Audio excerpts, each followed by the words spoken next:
नमस्कार मित्रांनो. 29 ऑगस्ट हा दिवस कॅलेंडरवर येतो आणि निघून जातो. अनेकांसाठी हा एक सामान्य दिवस असेल, पण भारतीय इतिहासात आणि तुमच्या माझ्या आयुष्यात या दिवसाचे महत्त्व अनन्यसाधारण आहे.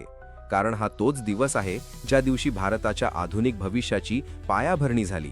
चला जाणून घेऊया 29 ऑगस्ट आणि विश्वरत्न डॉक्टर बाबासाहेब आंबेडकर यांच्यातील तो ऐतिहासिक संबंध. 15 ऑगस्ट 1947 रोजी आपला देश स्वतंत्र झाला. देश तर स्वतंत्र झाला होता, पण एवढ्या मोठ्या आणि विविधतेनं नटलेल्या देशाला चालवायचे कसे? देशाचा कायदा काय असणार? हा सर्वात मोठा प्रश्न होता. स्वातंत्र्य मिळाल्यानंतर अवघ्या 14 दिवसांनी म्हणजेच 29 ऑगस्ट 1947 रोजी भारतीय घटना समितीनं एक ऐतिहासिक निर्णय घेतला.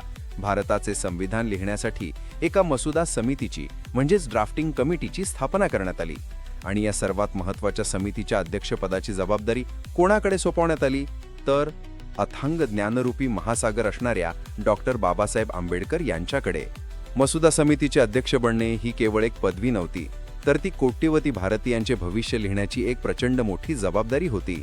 बाबासाहेबांनी जगातील जवळपास 60 देशांच्या संविधानाचा सखोल अभ्यास केला. रात्रीचा दिवस करून, प्रकृतीची पर्वा न करता 2 वर्ष 11 महिने आणि 18 दिवस अहोरात्र परिश्रम घेतले आणि शेवटी भारताला जगातील सर्वात मोठे आणि सर्वश्रेष्ठ लिखित संविधान दिले.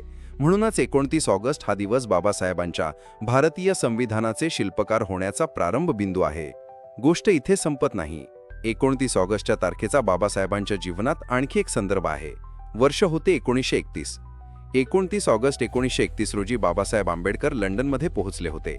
कशासाठी? तर दुसऱ्या गोलमेज परिषदेत भारतातील वंचित, शोषित आणि अस्पृश्य समाजाला त्यांचे मानवी व राजकीय हक्क मिळवून देण्यासाठी. म्हणजेच काय?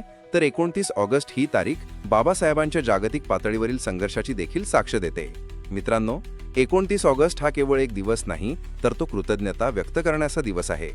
ज्या संविधानामुळे आज आपण मुक्त श्वास घेत आहोत, समानतेने जगत आहोत, त्या संविधानाच्या निर्मितीची अधिकृत सुरुवात या दिवशी झाली होती. महामानव डॉक्टर बाबासाहेब आंबेडकरांच्या या अथांग कार्यास आणि त्यांच्या दूरदृष्टीस कोटी कोटी प्रणाम. तुम्हाला ही माहिती कशी वाटली मला कमेंट करून नक्की सांगा. व्हिडिओ आवडला असल्यास लाईक आणि शेअर करायला विसरू नका.